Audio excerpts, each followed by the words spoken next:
who said that the Chinese authorities increasingly know of and cooperate with Chinese organized crime overseas.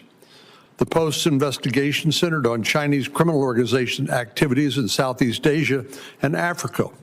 Today, I hope to learn how Chinese authorities exploit the presence of Chinese criminal groups in our own hemisphere. China's trade with Latin America has grown significantly in the last 2 decades, from around $12 billion per year in 2000 to about $500 billion today, from 12 to 500 billion in just a short 25 years.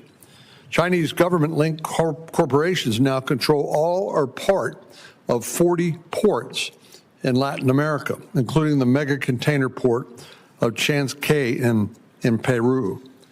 These trade flows between China and Latin America can easily hide fentanyl precursors and the illicit wildlife that the drug cartels sometimes pay Chinese criminal organizations with.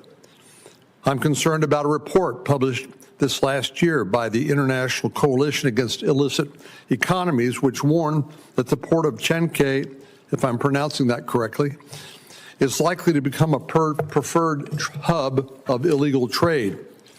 As China expands its control over Latin American ports, it can become increasingly difficult for law enforcement to stop synthetic drug precursors from entering the Western Hemisphere before they're turned into fentanyl and methamphetamine and trafficked across our borders. Sometimes the Chinese government offers Latin American countries assistance in addressing the threat posed by Chinese criminal groups. For example, in the 2010s, the Chinese government assisted the Argentine government multiple times in dismantling Chinese criminal organizations.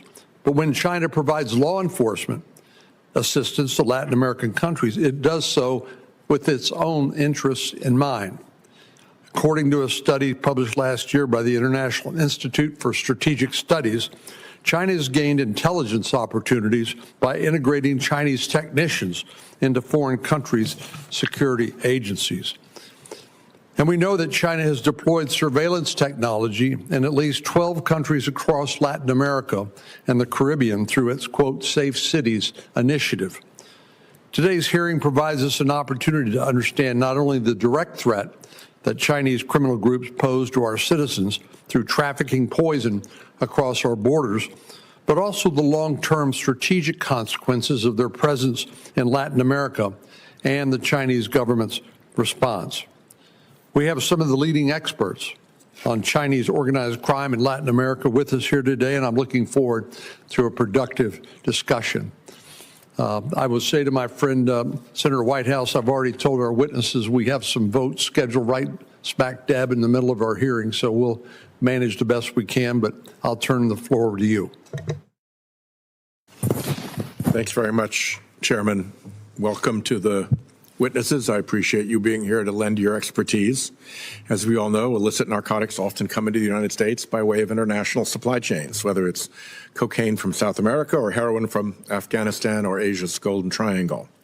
Today's deadliest scourge, fentanyl, usually begins in Chinese chemical precursor factories before passing through Mexican labs en route usually by land to the United States. Fentanyl and other synthetic opioids can be made just about anywhere with few ingredients, making it hard to locate and dismantle these operations before distribution. Once distributed, a small amount of fentanyl can yield huge profits for cartels while proving deadly for scores of Americans.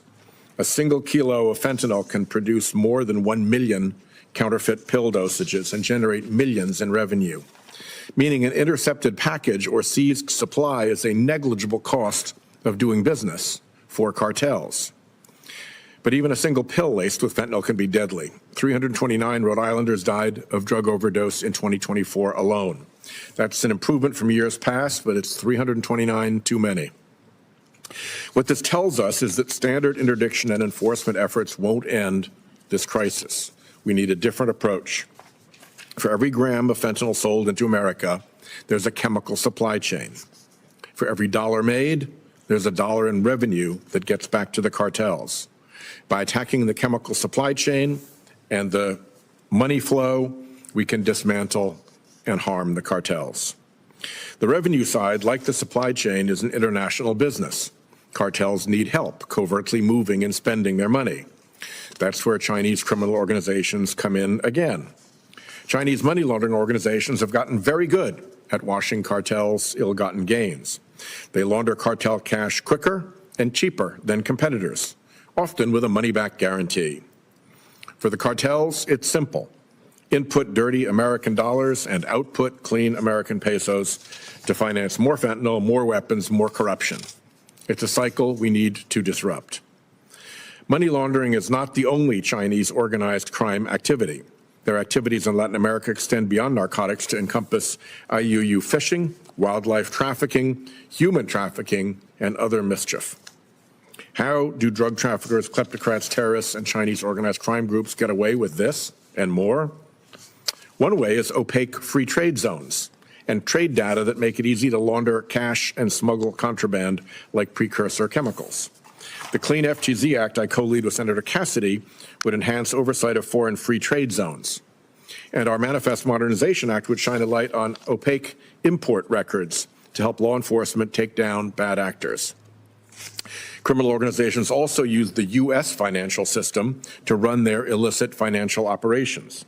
In 2021, then Treasury Secretary Yellen said, "There's a good argument that the best place to hide and launder ill-gotten gains is actually the United States." The U.S. has allowed cartels, terrorists, rogue states, foreign oligarchs, and Chinese money laundering organizations to use phony U.S. shell and front corporations in their illicit schemes. In May, members of a prolific Chinese money laundering organization pled guilty to laundering millions of dollars in narcotics money through various shell companies. This is just the tip of a huge iceberg. Time and time again, we've seen those seeking to harm the United States use opaque corporate structures to cover their tracks and evade detection and accountability. I worked with former Chair Grassley in the first Trump administration to pass the Bipartisan Corporate Transparency Act, which identifies who is behind anonymous corporations used in criminal schemes. But Treasury Secretary Bessent suspended its enforcement for 99% of the entities Congress covered by the law, willfully blinding law enforcement investigating our country's most dangerous threats. Treasury must reverse course and fully implement the CTA as envisioned by Congress. Treasury should also fix money laundering vulnerabilities in the investment and residential real estate sectors by implementing the rules that were finalized last year. The individuals servicing a corrupt money laundering trade under the color of legitimate business should be held accountable for giving aid and comfort to America's enemies. As we close existing loopholes in our anti-money laundering regime, we should ensure we aren't opening new ones. Criminal organizations are increasingly turning to cryptocurrency to move their dirty money. As Congress considers a regulatory framework for digital assets, we must include robust safeguards against money laundering and sanctions evasion. Treasury, DOJ, FinCEN, and other agencies fighting against financial crime and corruption need more resources.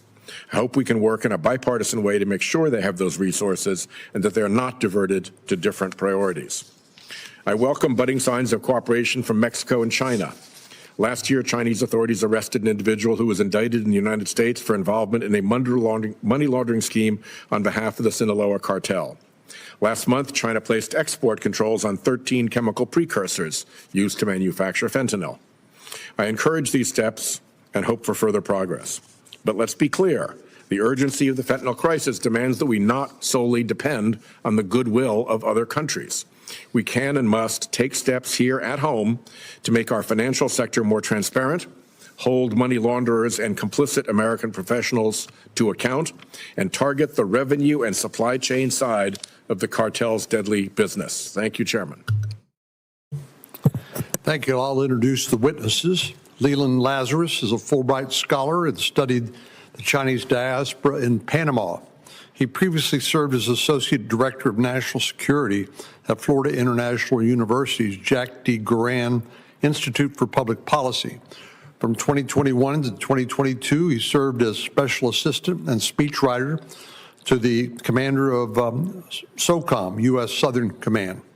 He also served as a Foreign Service Officer for the State Department with assignments in Barbados, China, and Washington, D.C. He's earned the Department of Defense's Joint Civilian Service Commendation Award and State Department's Distinguished Honor Award. Ray Donovan retired in 2023 after 28 years with the Drug Enforcement Agency, concluding his service with the federal government as the Chief of Operations, the DEA's third highest ranking official responsible for overseeing all global enforcement activity. Mr. Donovan previously served as the special agent in charge of the DEA's New York division and led the DEA's Special Operations Division, which is the federal government's central coordination point for all counter-narcotics efforts. Earlier in his distinguished career, he oversaw operations in Mexico and Central America and directed the interagency team that twice captured Sinaloa cartel leader Joaquin El Chapo Guzman. His extensive frontline leadership gives him unique perspective on the intersection of Chinese organized crime, money laundering, and Mexican cartels. Dr. Vanda Felbab Brown is a senior fellow at the Strobe Talbot Center for Security, Strategy, and Technology in the Foreign Policy Program at the Brookings Institution. She's a director of the Initiative on Non-State Armed Actors and the co-director of the Africa Security Initiative and the Brookings series, The Opioid Crisis in America, Domestic and International Dimensions. Dr. Felbab Brown has conducted extensive field work across regions, including Afghanistan, South Asia, Southeast Asia, Latin America, and Africa, and she served as a senior advisor to the congressionally mandated Afghanistan Peace Process Study Group. Dr. Felbab Brown has authorized several books and numerous policy reports on topics like organized crime, conflict, and drug policy. So why don't we start with opening statements, please? We have your copy of your written remarks, which will be made part of the record. And Mr. Lazarus, why don't we start with you? Chairman Cornyn, Co-Chair White House, and distinguished members of the caucus, thank you for the opportunity to speak today. And thank you for taking on what I believe is one of the most urgent and least understood national security challenges facing U.S.-China relations. Chinese global criminal networks are a direct threat to the American people. Chinese criminality deserves to be taken as seriously as fentanyl, trade, Taiwan, semiconductors, rare earths, and AI. And I urge President Trump to address Chinese criminality with Xi Jinping during his visit to Beijing in April 2026.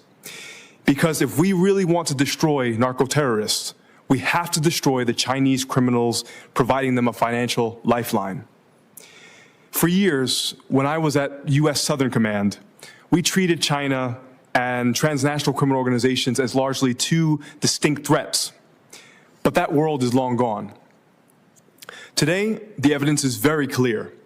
Chinese criminal networks are building a Silk Road of crime that stretches from Fujian province to Flushing, Queens, New York, San Gabriel Valley, California, and beyond. And it runs straight through the Western Hemisphere. These networks are not just abstract geopolitical risks. Their illicit products are poisoning Americans. They laundered $312 billion over the past 4 years for Mexican cartels and wealthy Chinese individuals. And they're doing it at a scale and speed we have never seen before. The fentanyl crisis in the United States cannot be solved without understanding Chinese criminal networks. But their crimes don't just stop at fentanyl.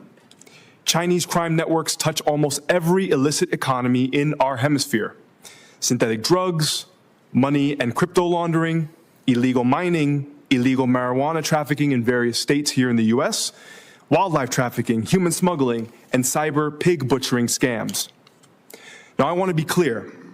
I have seen no direct evidence that Xi Jinping is calling gangsters to direct their activities. But in a techno-authoritarian system where corruption is common, criminals don't need orders to align with Beijing's interests, especially when doing so earns them protection and opportunity. Let me highlight two cases. Senator, you mentioned Zhi Dongzhang, known as Brother Wang. He was a Fujianese narcotics broker whose network connected Chinese chemical suppliers to Mexican cartels. He fled Mexico, tried to enter Russia and was turned away, was arrested in Cuba, and was ultimately extradited to the United States. His operation spanned 100 shell companies and 170 bank accounts across Mexico, various US states, and China. Another example is Di Zishi, a Chinese businessman and alleged criminal in Paraguay who claimed to act as a proxy for Beijing, taking orders from the nearby Chinese embassy in Brazil to try to bribe local Paraguayan officials to break ties with Taiwan. So what do we do to deal with this threat? First, we must pressure China to crack down not just on fentanyl, but also on money laundering, crypto scams, illegal marijuana farms, and other illicit activities that are threatening Americans. If Beijing refuses, we must use tariffs to raise the cost of inaction. Second, we need an interagency task force focused specifically on Chinese organized crime. And we must build on Project Sleeping Giant, a whole-of-government effort integrating DEA, FBI, DHS, Treasury, and intelligence community. Third, we need an international coalition from Taiwan to Australia to Latin America, all sharing intelligence, sharing Mandarin and Fujianese translators, and best practices. Fourth, we need to use AI to map out these networks. And my team is building an AI-powered dragon tracker that would illuminate routes, shell companies, money flows, and connections to CCP entities. Fifth, we must strengthen outreach to educate key Chinese diaspora communities and Chinese students about the dangers of Chinese criminals and the Chinese state exploiting them. The bottom line is this: Chinese criminal networks are undermining the security of the United States today, and we have to treat it with the urgency it deserves. We must sever the Silk Road of crime to protect our citizens, our communities, and our hemisphere. Thank you, and I look forward to your questions. Thank you, Mr. Lazarus. You did a better job than I did pronouncing some of those names. With a name like mine, I'm sensitive to that, but Mr. Donovan, we'll hear from you now. Good afternoon, Chairman Cornyn, Co-Chair White House, and distinguished members of the International Narcotics Control Committee. My name is Ray Donovan. I would like to thank you for giving me the opportunity to testify before you today on the alarming role that the Chinese organized crime plays in Latin America and the influence that the People's Republic of China and the Chinese Communist Party have in fueling the Western Hemisphere's fentanyl and methamphetamine crisis. I'm currently the CEO of Stack 21 Solutions, an investigative consulting firm that delivers trusted intelligence to manage security and regulatory risk, specifically as it pertains to anti-money laundering and anti-drug trafficking. As the Chairman Cornyn mentioned, after serving 28 years with DEA, I retired in 2023 as the Chief of Operations, the third highest ranking official in DEA, prior to overseeing all enforcement operations worldwide. I served as a special agent in charge in DEA New York Division, the administration's flagship office and central inflection point for many global narco-terrorism cases. Prior to New York, I was a special agent in the DEA Special Operations Division, the central hub for deconfliction and coordination for all counter-narcotics operations run across law enforcement, military, intelligence community, and foreign partners. Prior to running the SOD, I led the interagency team that twice captured the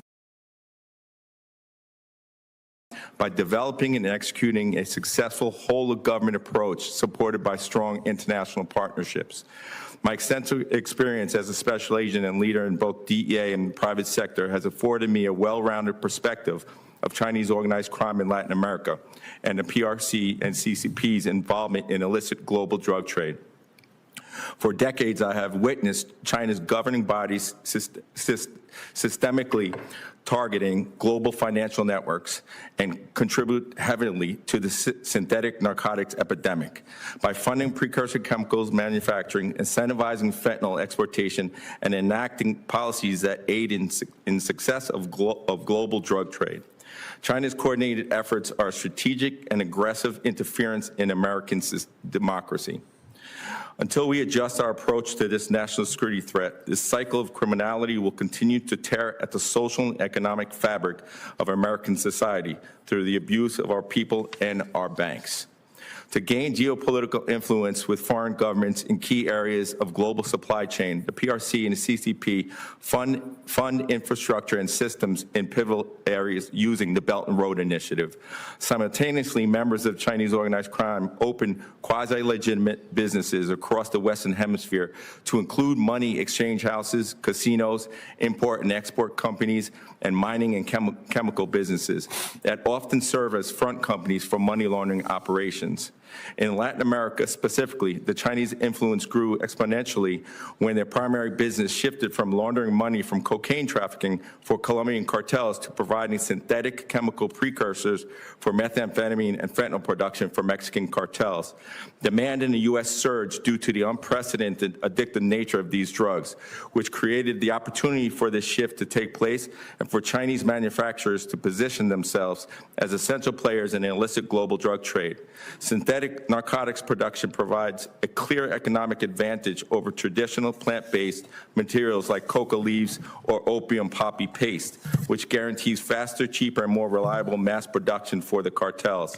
With the promise of larger yields, with less overhead and fewer production variables, these chemicals quickly became one of the main exports of China to the U.S., Mexico, and Canada. In tandem with the Chinese organized crime's growing influence due to chemical precursors development, China's strict capital flight policies create a significant opportunity for the global illicit drug trade to flourish. These restrictions limit the amount of cash wealthy Chinese individuals and businesses can legally move outside the country, forcing them to seek unregulated, illegal methods to acquire U.S. dollars and foreign assets. This demand is met through a black market system of brokers and mirrors transactions where Chinese nationals purchase illicit cash derived primarily from illicit drug sales, such as fentanyl, methamphetamine, and black market marijuana, to purchase luxury goods, real estate, and other valuable assets. The fees paid to navigate these channels provide Chinese organized crime groups with consistent flow of money and steady mechanisms to launder their profits that would otherwise not exist without the capital flight policies. This symbiotic and toxic relationship is a classic example of supply and demand. The policies create the demand, and the Chinese organized criminal groups meet the supply to secure illicit financial flows that ultimately fund and empower continued international narcotics trafficking. International pressure for prevention and regulation have proved unsuccessful time and time again. From 2016 to as recent as last month, the PRC and the CCP introduced regulatory law to monitor the production and exportation of synthetic precursors and narcotics, while also incentivizing and profiting from the same chemical companies they claim to control. According to the Select Committee on Strategic Competition between the U.S. and CCP, the PRC directly subsidized export of 97% of fentanyl precursors to Mexico, which are then manufactured in fentanyl and trafficked to the United States. And the PRC ranking members of CCP hold ownership interest in the sum of those chemical companies, which receive 13% tax rebate for fentanyl exportation outside of China. In addition to former U.S. Treasury Department investigator John Caceres testified in a statement to the Cullen Commission of Inquiry into Money Laundering in British Columbia that money laundering schemes involving Chinese government officials and the CCP elite members exploited a landscape where $3.8 trillion in capital left China from 2006 to 2016, making China, quote, the world's top exporter of hot money. What these findings prove is that the Chinese government's lack of enforcement is intentional. While creating the illusion of cooperation, they are tied directly to manufacturing, distributing, and profiting from 97% synthetic narcotics precursor chemicals that are responsible for the deadliest drug epidemic in our nation's history. It is my testimony that PRC will respond to any pressure by continuing to enact empty laws while Chinese organized criminal groups operate in the shadows. Their stake in the global illicit drug trade is too fruitful for their economy, and in some cases, their personal financial gains. To truly end the assault on American lives, our counter-response must focus on one aspect that criminal organizations rely on and cannot evade to conduct their business: financial institutions. I have had the honor of serving in senior positions under both Republican and Democratic administrations. I can attest that this is not a question of politics. It is a question of national security. We must all come together to combat the narcotics threat coming from well-established Chinese organized criminal groups in the Western Hemisphere and the policies enacted by the PRC and CCP that enable the exportation of deadly chemicals and fuel the global Chinese underground banking industry. I would like to thank Chairman Cornyn and Co-Chair Whitehouse and the committee for the opportunity to share the information surrounding these deadly threats. Thank you. Thank you very much. Dr. Feldman-Brown. Chairman Cornyn, Co-Chair White House, thank you for this opportunity to testify. I'm a senior fellow at the Brookings Institution, and I have been studying Chinese criminal networks operating in drugs, wildlife trafficking, logging, mining, money laundering since 2008, and extensively written about those issues in books and articles.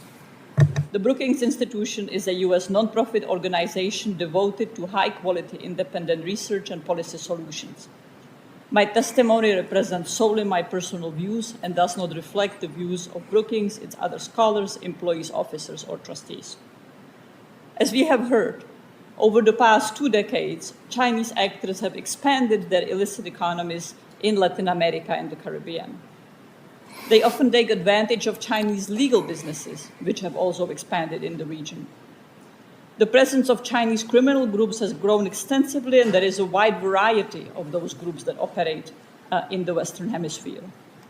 Their criminal activities span a wide spectrum of crimes, which I detail in my written testimony, in addition to drug trafficking and money laundering, extortion, human smuggling, illegal fishing, logging, mining, and wildlife trafficking. Chinese drug trafficking networks also continue to be the principal suppliers of precursors for synthetic drugs such as fentanyl and methamphetamine to Mexican cartels. And as Senator Cornyn has pointed out, they have become the to-go money launderers for these entities. Like other criminal groups in the region, their illicit economies represent multifaceted threats and harms that threaten the rule of law, economic well-being and sustainability, biodiversity and environmental conservation, public health and public security. But they are not major sources of violence in Latin America. Mostly they operate through corruption and often party protection.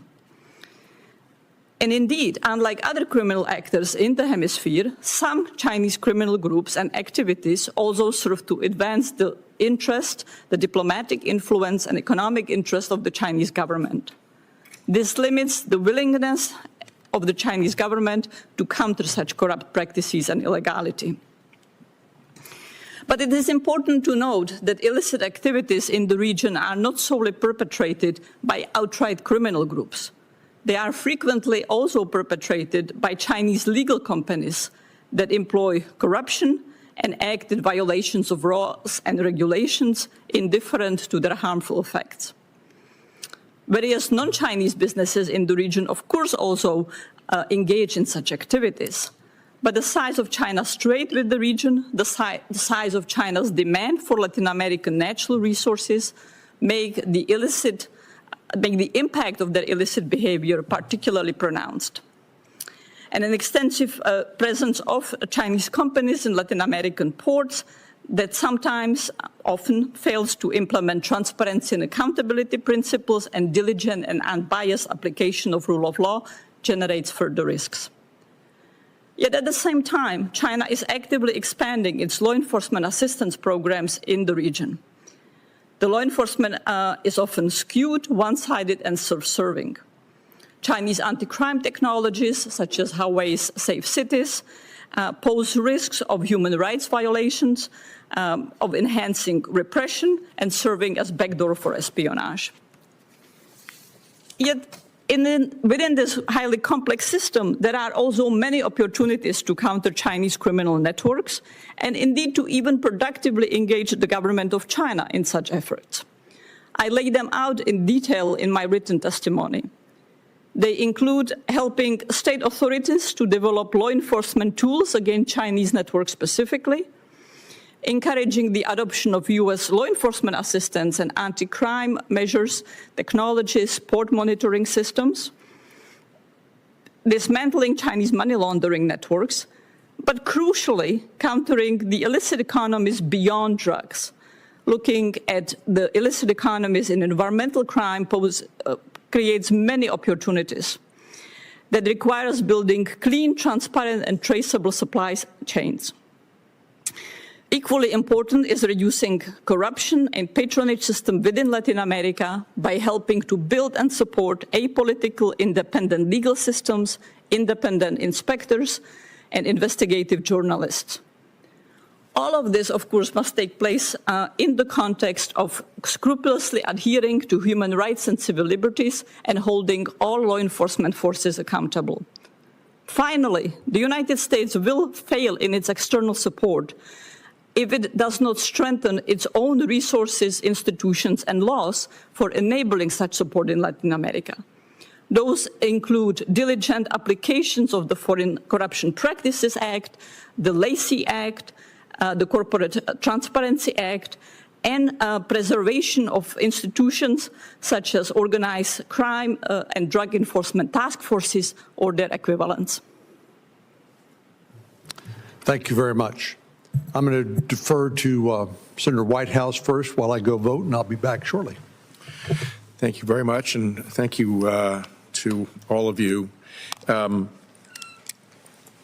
My background is that I was Rhode Island's United States Attorney and our Attorney General, and worked in the Attorney General's office beforehand in a state where one of just a few states in which the Attorney General has the full panoply of criminal authority. We didn't have DAs. The AG did it all. So my experience was very much dealing with the contraband aspect of the drug trafficking loop. And there weren't very many people who were very capable at examining the financial part of the cartel's business loop. And there wasn't a great deal of information on how you traced it and what were the mechanisms through which these cartels, which make the kind of revenues that small countries have, how do they hide and dispose of all of their ill-gotten gains? If you don't mind, this is just obviously going to be a complete ballpark number, but compared to a perfect understanding of the financial operation of the drug cartels, how far are we along? If that was 100%, where are we in American law enforcement? Senator, so let me understand your question correctly. So where are we in federal law enforcement in regards to? Understanding the financial arrangements and the money laundering arrangements and the hidden investment arrangements of the cartels. Are we 10% of the way there, 90% of the way there, 50% of the way there? And this is just my opinion. I think that opinion. Just my opinion. My opinion is that in law enforcement, we are so laser focused on going after, especially in DEA, going after the actually drug smuggling, the contraband itself. The money laundering aspect has, over time, has lessened as far as the ability to pursue money laundering networks. It's decreased. It hasn't increased. From 2004. We've heard the same thing, by the way, from other DEA witnesses, that we're actually backsliding away from having the capability to understand the financial side. That's correct. And I think with digital currency now, it's even more challenging for law enforcement to get after that problem. But the money has to go someplace. That's right. And so it remains a live target, even as the contraband gets distributed out to users. It's the funding that actually comes back and gathers. Did you have a guesstimate on where we are on that? Well, Senator Whitehouse, I mean, on one hand, I'm heartened by the recent report from the U.S. Treasury's FinCEN, really laying out the specific ways in which Chinese criminal money laundering networks are what their modus operandi is, right? They're leveraging sometimes Chinese students in order to help them open up bank accounts. And sometimes the Chinese students who are here in the United States don't necessarily know that they are supporting criminal activities. They're also leveraging what they call 代购, which are purchasing agents in order to help them buy real estate on their behalf or to, again, open up bank accounts. So we know the how, but I think there needs to be more focus on what do we do about it. And I think that's exactly why we've got to create a interagency task force specifically focused on this, right? We had, of course, which Ray led, Project Sleeping Giant in 2018.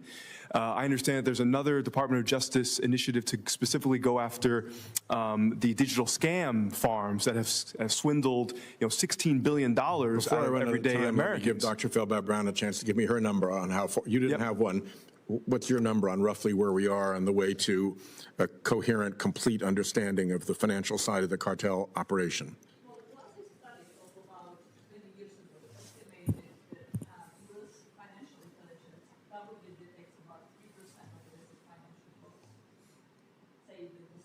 So we're not even close, really. 20 years ago, I would be surprised if we have seen an improvement in an order of magnitude. If you follow Mr. Donovan's testimony, we've backslid, and other DEA agents have confirmed that. So, last question. You've written, Ms. Feldbaum Brown, about the role of Chinese fishing fleets as they go around. I think a lot of my colleagues think of that as, well, they're just out fishing. Are they just out fishing? What are they doing? Well, they are fishing in extraordinarily destructive ways that gravely impact livelihoods of coastal communities, that can destroy food security system, including those that head to the United States, and they have a potentially very severe economic impact on national economies, all of which generates interest in countries in Latin America and other parts of the world, like U.S., like Asia, to have U.S. cooperation in countering that, such as through Coast Guard agreement. But Chinese vessels, like many other illegally operating vessels, have also been detected to smuggle drugs, potentially smuggling precursors as well. And I think we should be concerned and interested whether they serve espionage purposes as well. In some cases, we are talking about flotillas of 300, 500 ships that stay at sea for months, even years on, without docking in a port. But they come very close to exclusive economic zones or, in fact, enter them. A lot of focus has been paid to balloons linked to China and espionage, while these Chinese flotillas can potentially carry a lot more sustained espionage equipment than even the balloons. So paying close attention to countering IUU fishing generates a lot of information and intelligence opportunities in some of the most sensitive domains. Thank you. Senator. You were here first. I'll let you guys sort it out. Getting organized. Well, thank you. I appreciate it very much. Thank you for being here. I'll ask the three of you, to start with you, Mr. Lazarus. Would you consider these drug cartels a clear and present danger to the United States of America? Senator, 100%, and in multiple ways. It's not just the deadly fentanyl precursors, but the fact that they've been able to exploit our U.S. financial system, right? $312 billion over the past 4 years laundered through our U.S. financial system.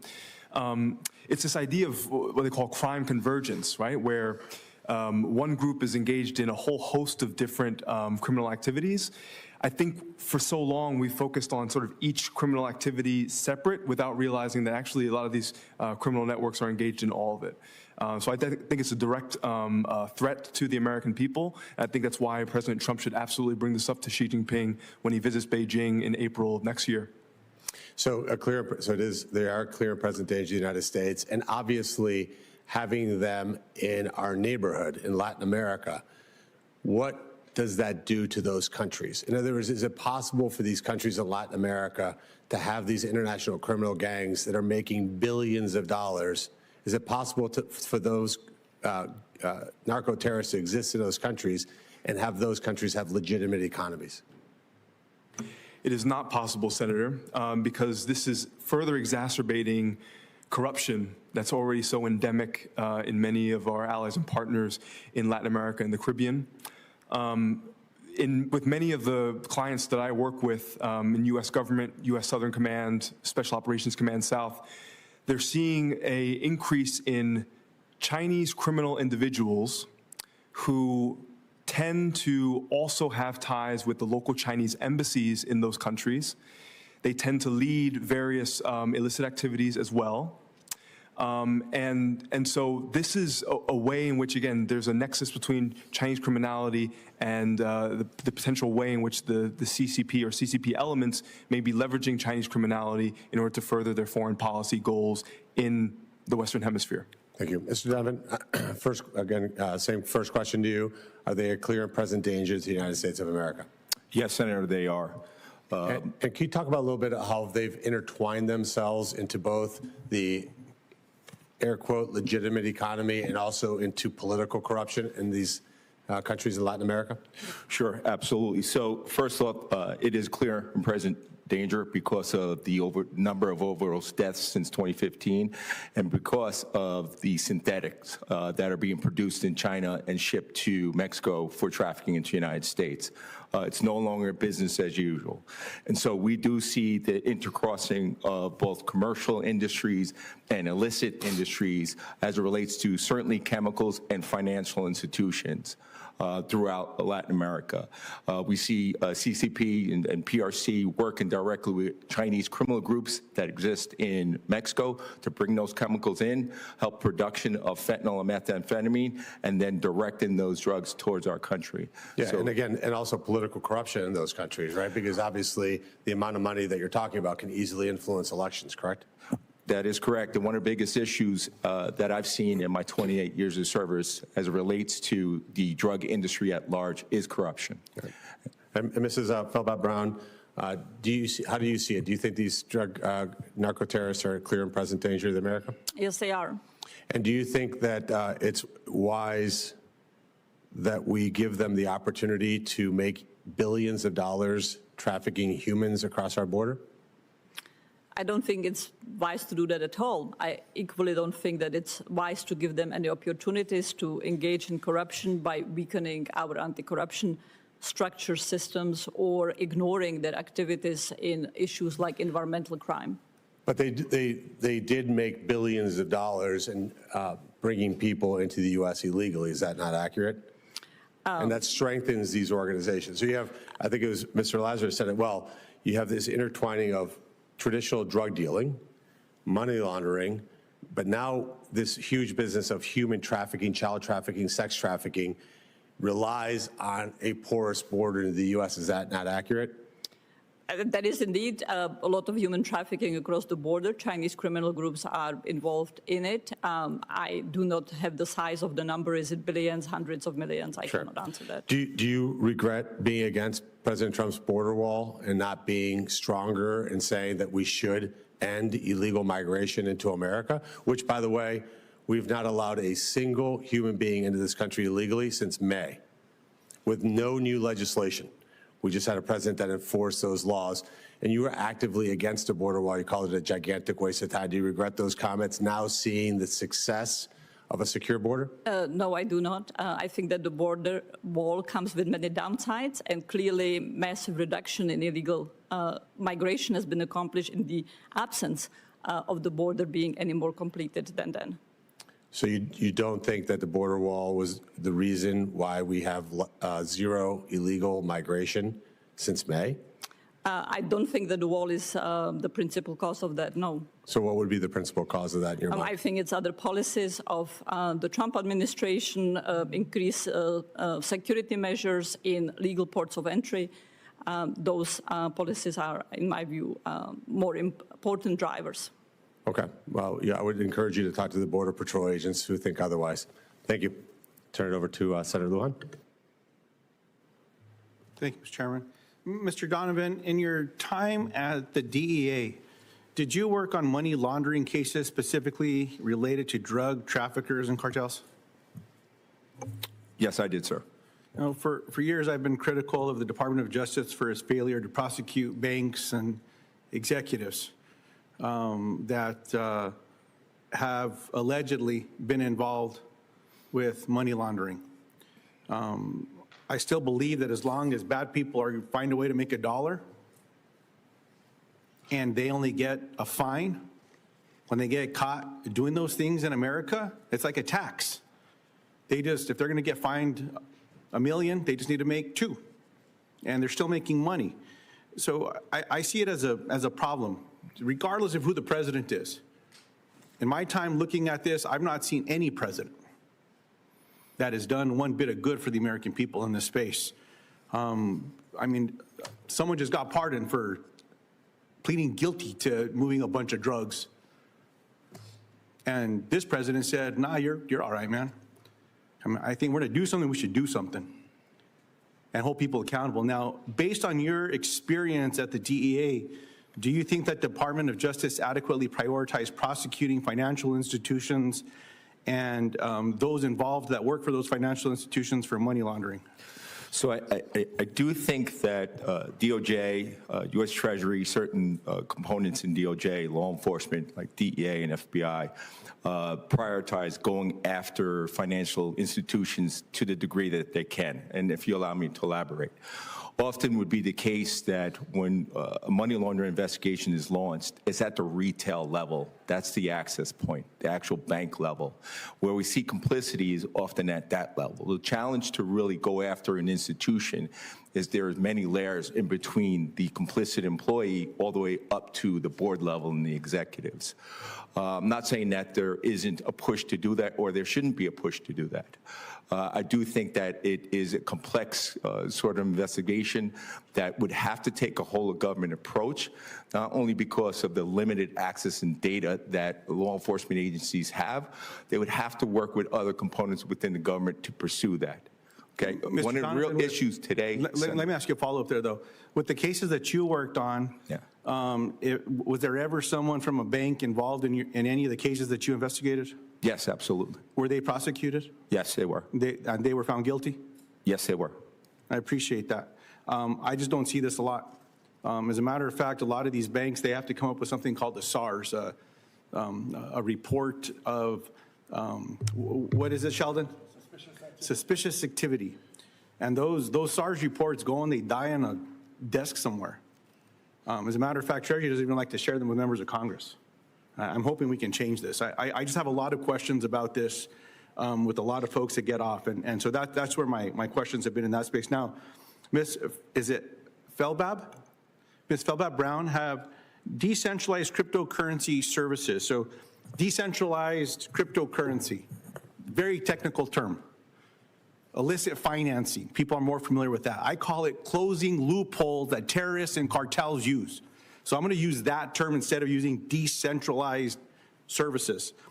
Have they been used by any of these entities in illicit finance?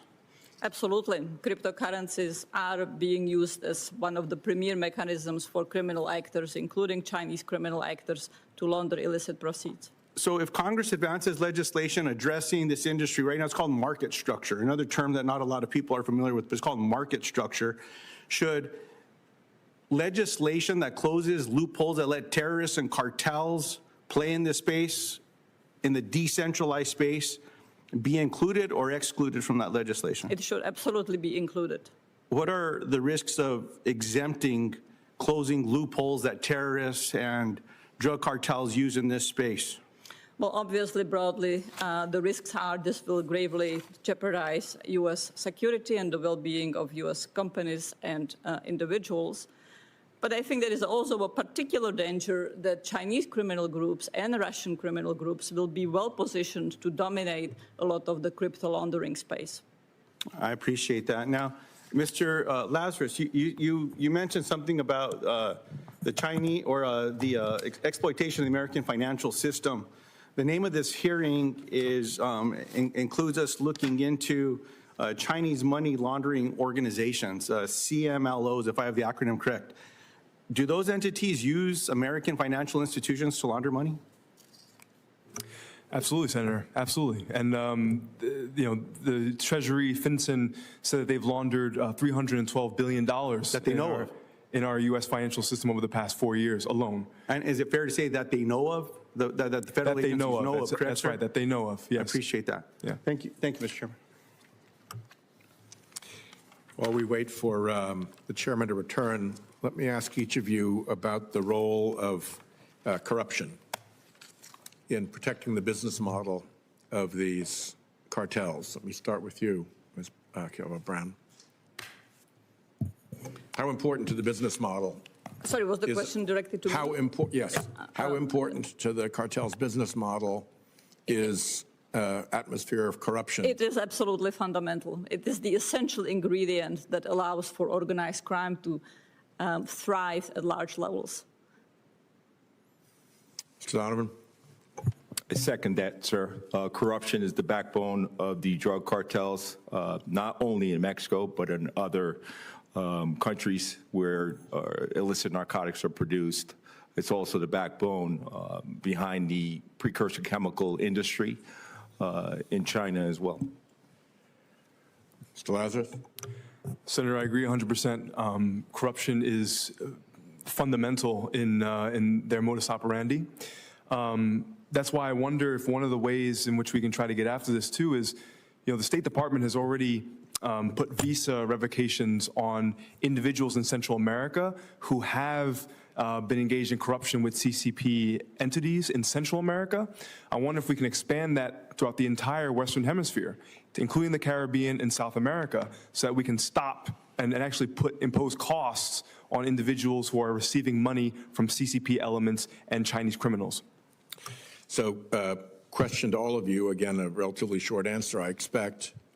If we were going to take deliberate and aggressive steps to go after the financial side of the cartel's business model, those steps should include an element that looks at the use of cartel revenues to foster the corruption that is essential to their business model. Is that correct? Yes, sir. Mr. Donovan? Yes, sir. Indeed, and I think it should focus on all manner of corruption, not simply that originating in criminal entities. Expand on, what did you mean by that? Because legal businesses that are not called triads, that are not called tongs, that are not called cartels, also engage in corruption. And they provide mechanisms for both the illicit activity and for the larger enabling environment. Thank you very much.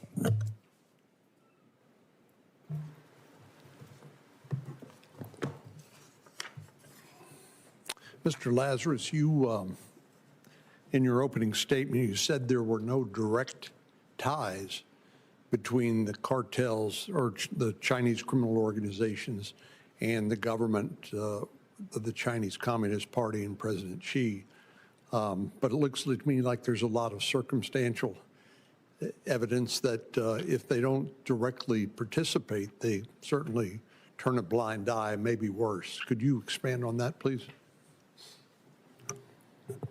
Yeah, absolutely, Senator. I think that there's growing evidence and growing examples all throughout the world of Chinese individuals who engage in illicit activities who also have ties to CCP elements. The most famous example is Wan Kuok-Koi, who's based in Southeast Asia, who's head of the World Hongmen Brotherhood Association, but is also head of the 14K Triads. There is somebody like a Wan Kuok-Koi. And just to be clear, the 14K Triads, one of the largest criminal organizations in China. That's correct. In China. That is correct. What we're seeing is that there is someone like a Wan Kuok-Koi in several countries in Latin America and the Caribbean. One of them was the gentleman I mentioned in my opening statement, Dizish, over in Paraguay, an alleged criminal who was taking orders from the Chinese embassy in Brazil, neighboring Brazil, to try to corrupt local officials, to try to get them to break ties with Taiwan. There are examples in the Caribbean, in Jamaica and Trinidad and Tobago, of a similar pattern. In Chile as well, similar pattern. So while there are no direct ties to say that, at the highest levels, Xi Jinping isn't, talking to one of these gangsters in order to direct their actions, there is growing examples, growing elements of this nexus between Chinese criminality and CCP elements. And I think we need to have a more fuller picture, a more fuller research of this happening in the United States, in the Western Hemisphere, and really around the world. And I'd like Mr. Donovan, Dr. Feldbach-Brown, for you to respond to this. To the extent that Chinese have commercial interests in Latin America, do those provide opportunities both for espionage and for other criminal activity? For example, we talked about the ports, which are so critical. In the recent past, I've become very concerned about some of the cranes, for example, that are manufactured in China that have this black box that can't be opened, and many serious concerns about using that for surveillance of various types. But could you comment on the confluence or the overlap between Chinese commercial activities in Latin America and concerns about either criminal organizations or intelligence gathering operations?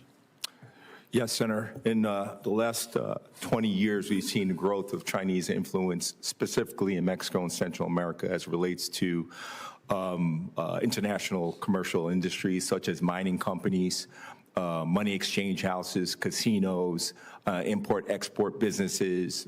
We know plenty about the ports, but there's so much more activity taking place in the Western Hemisphere than ever before. Where it crosses over is we often see these criminal elements as well as these intel operations that cross into Belt and Road initiatives through business associations. That's where we see the area where they come together. So that has continued and will continue to be an issue for us in the Western Hemisphere. Dr. Feldbach-Brown? Various aspects of Chinese economic activities involve illegality. And once again, this doesn't have to be perpetrated by outright criminal groups. Conversely, large Chinese criminal groups such as 14K that has been mentioned multiple times, other groups like the Fujian Mafia, operate large businesses in legal commodities, in legal services. So the intermingling of non-transparent supply chains, non-transparent systems with technologies, with already corrupt environment provides multiple opportunities for legal businesses to foster criminality and for criminality to foster nefarious activities of the government of China or other Chinese actors. Let me turn to Senator Moreno for other questions. Thank you, Chairman. Thank you for having the hearing. Mr. Donovan, I'm going to go back to a point we made a little bit earlier. You have extensive experience at the DEA. It's fair to say that this is not new information for you. You've lived it on the ground. How would you characterize the 4 years of the Biden administration from the lens of the drug cartels? Good times, bad times, same?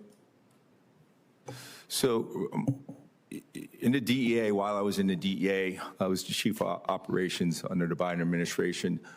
We did our job, followed the mission, and continued to pursue the drug cartels. One of the biggest wins that we got during that time frame was the focus in on the Chapitos. We identified the Chapitos as the main perpetrators of production of fentanyl inside of Mexico, and we were able to pursue them, eventually bringing 2 of them to justice, and then stemming the flow and production of fentanyl from that point on. That was a change that took place under that administration that has carried forward into the Trump administration. Yeah, but how about when it comes to human trafficking across our border? They made a decent chunk of change, billions of dollars doing that, no? So human trafficking is another revenue stream for the cartels. So the cartels control the plazas in and out of the United States. There's no question that they benefit from human trafficking. But I'm just trying to get a sense of quantifying that. Have you ever seen that level of human trafficking on our southern border?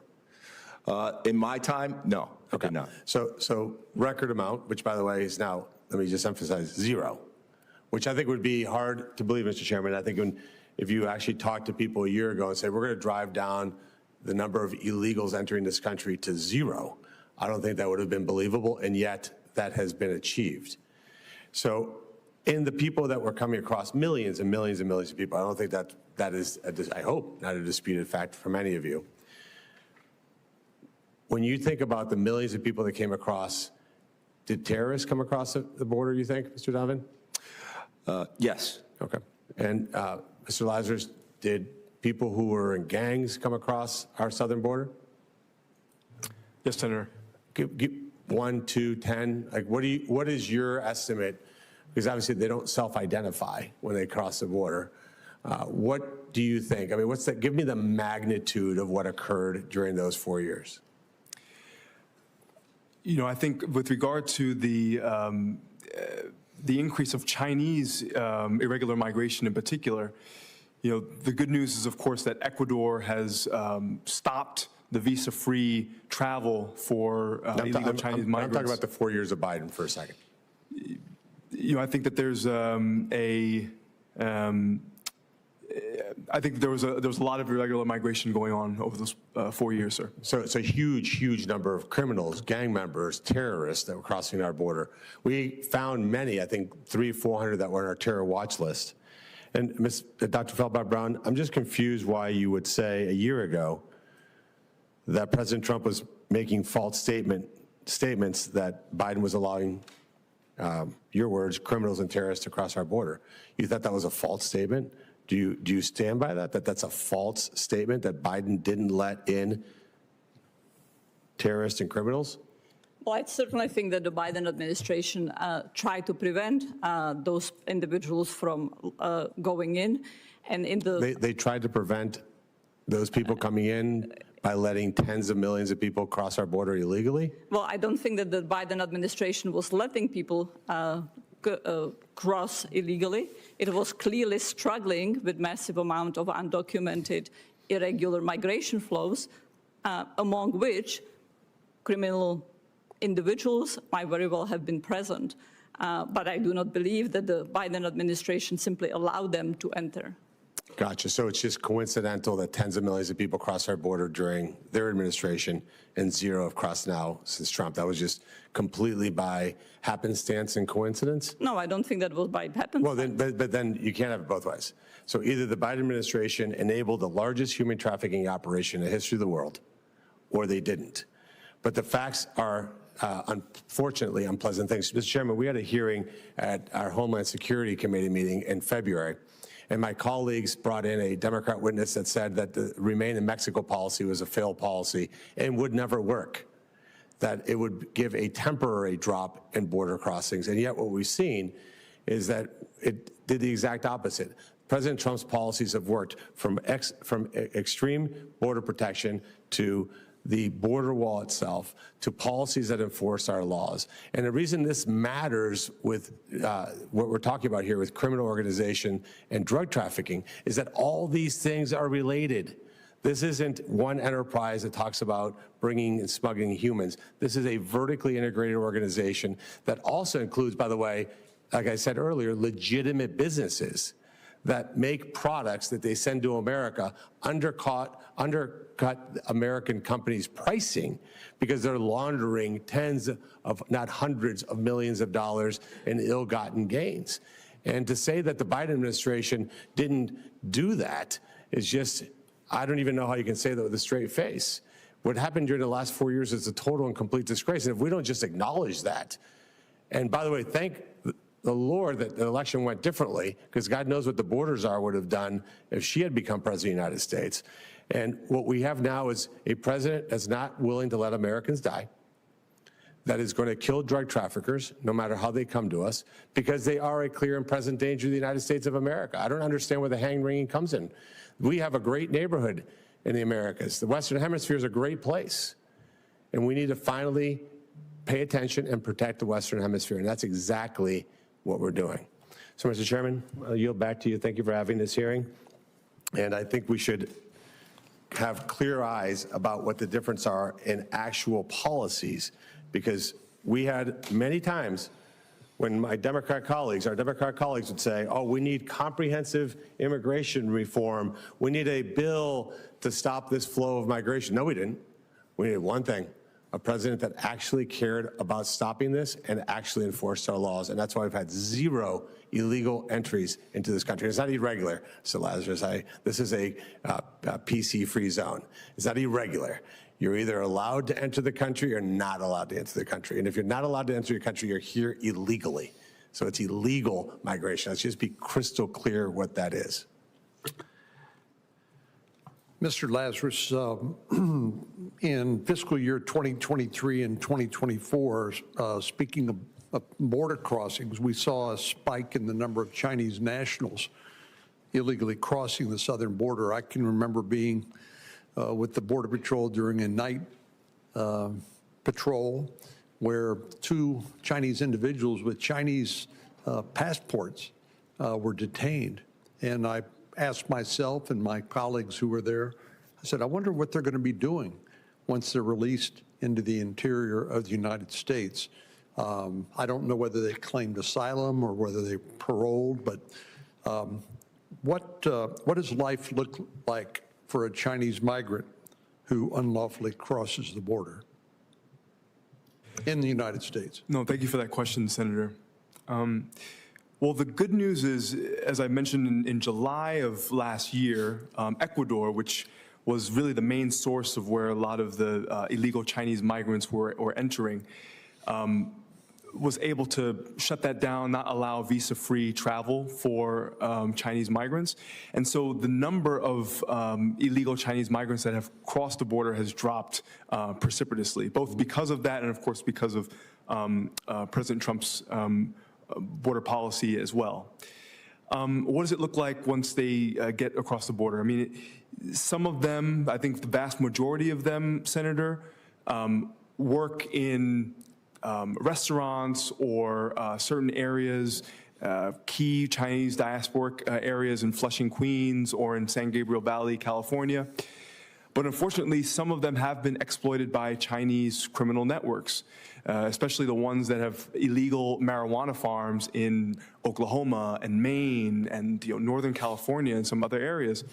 And we have seen through reporting, through journalist articles, the horrid conditions some of them have had to endure, working multiple hours, being basically forced labor. If they're a female worker, they might be subjected to sexual violence. And so it becomes a forced labor and a human rights issue, and really another reason why we need to get after these Chinese criminal networks that are operating here in the United States. So I don't know how we could actually quantify what percentage of these individuals who came across the border are working in restaurants or some other legitimate business, and how many are ultimately working in some sort of criminal enterprise or become victims themselves, as you said. Mr. Donovan, given your vast experience with the Drug Enforcement Administration, do you have concerns that some of these individuals, particularly the Chinese nationals who come across or end up working in marijuana farms in places like Maine and Oklahoma, or in some other aspect of the illegal drug trade here in the United States? Senator, I have concerns as it relates to Chinese organized crime, criminal groups in the United States at large.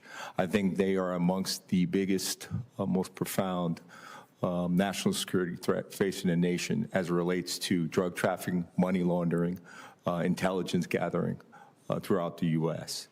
I think our banking institutions are at risk. I think our economic and social fabric of America is at risk. I constantly think about how they're capable of doing this. WeChat is a communication application that we finally have to do something in a bipartisan way to go after that communication app that allows them to launder billions of dollars from the United States throughout the world, but also to share intelligence on American societies. Is WeChat encrypted? Yes, it is. End-to-end encryption. There's nothing that U.S. law enforcement can do to get after it, but it is a major problem for us in our national security. So let me follow up, Mr. Donovan. I think most of us in the Senate or in the Congress are familiar with something called civil-military fusion. In other words, under Chinese laws, any information that is in the possession of a commercial entity has to be shared as a matter of Chinese law with the military and presumably the leadership of the Chinese Communist Party. Do you believe that the same sort of information sharing occurs in this context with the criminal organizations, either willingly or under some form of coercion? Yes, I absolutely do. Okay. I believe that PRC has access to it.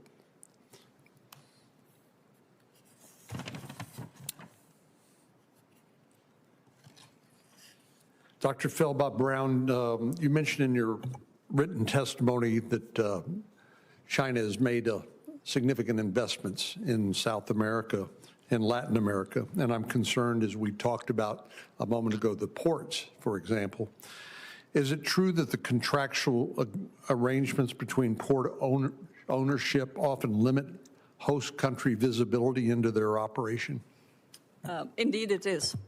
I think there is some hope that can be and should be maximized through concerted action. Finally, this year, in October 2025, China signed the Ports Management Act, that is a legislation of almost 10 years ago, or international treaty, rather, of almost 10 years ago, that seeks to counter IUU fishing. And I think that's one mechanism, hardly the only one, to be pressuring for far greater transparency. But indeed, the lack of transparency, often built into contracts by Chinese entities, is enormously detrimental. And what sort of risks does that pose, especially in the megaports of, for example, in Peru and elsewhere? Well, there is a range of risks. In the most dramatic extreme case would be, of course, sabotage or preventing access to U.S. ships during times of conflict. But short of that maximalist dangers, it's simply providing detrimental advantages to, for example, Chinese businesses at the expense of U.S. or Latin American businesses. The possibility of espionage that you have correctly highlighted is another one. And I'm also concerned about selective approach to criminality, enforcing anti-corruption, anti-criminal measures only against some actors, while letting others, such as those that provide services to the CCP, without similar pressure. And Mr. Donovan, I mentioned a moment ago the marijuana farms in places like Oklahoma and Maine, which I understand from my colleagues is a real problem for those states. And given the mixed up situation when it comes to a federal law, which makes marijuana a Schedule I drug, but yet the federal government's turned its gaze elsewhere while states have allegedly passed state laws, which I used to think were subject to federal supremacy, but only when the federal government actually enforces the law. What are the consequences of these Chinese-operated marijuana legalized? I'll use air quotes, legalized marijuana farms in places like Oklahoma, Maine, and elsewhere around the country? The consequences have been over time that the black market marijuana production is through the roof with very little scrutiny. We're seeing billions of dollars in black market marijuana. By and large, there are many, many Chinese criminal groups that are now actively engaged in production, distribution, trafficking, and money laundering directly attributed to black market and illegal, state legal marijuana networks. So the issue I see at Senator is that We have to make this a strategic priority for the Department of Justice to go after these criminal elements, because it is not just about marijuana. We see those same groups that are moving billions of dollars in fentanyl, methamphetamine money on behalf of the Mexican cartels. These Chinese groups are being untouched. Money laundering has to be a priority again for us as a nation, and we have to hold them accountable, because when it's all said and done, the purpose of the Mexican cartels or any cartel is to generate profits and to make money. And I think as we've discussed earlier, that these cartels, these criminal organizations are largely commodity agnostic. In other words, anywhere they can make money, they're not necessarily going to stop at quasi-legal marijuana farms in some of the states. Do you agree? I do agree, and I would take one step further.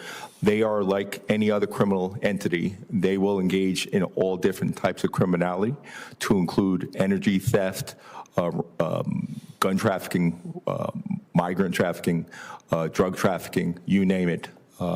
It's one-stop shopping for any Mexican cartel. They're not limited to just drug trafficking.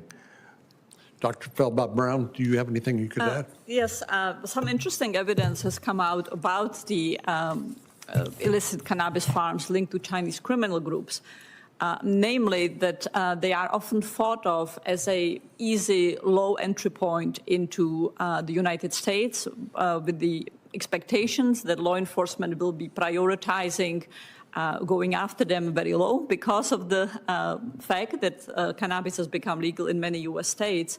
And so they are sort of the first opportunity to establish a foothold, to establish presence, learn systems, learn law enforcement, learn other dimensions that can become the springboard for other illicit activities. We are, for example, seeing an expansion of China-linked poaching, wildlife trafficking, and illegal logging in the United States, not just in Mexico and South, in the United States as well. Well, we're coming to the end, but what I'd like to ask each one of you, what we can do about this problem. What are the policy options available to the Congress?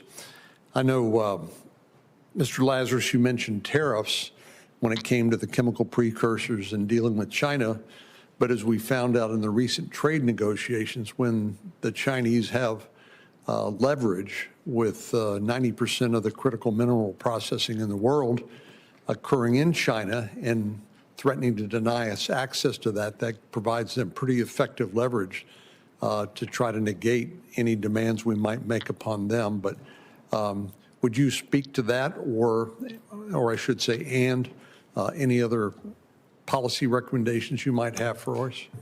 Well, Senator, on the other hand, when President Trump and President Xi met on the sidelines in South Korea a couple months ago, it was from that then President Xi agreed to add 13 more precursor chemicals to stop for the export to the U.S. and Canada and to Mexico. And so I think that, China listens to the language of economics.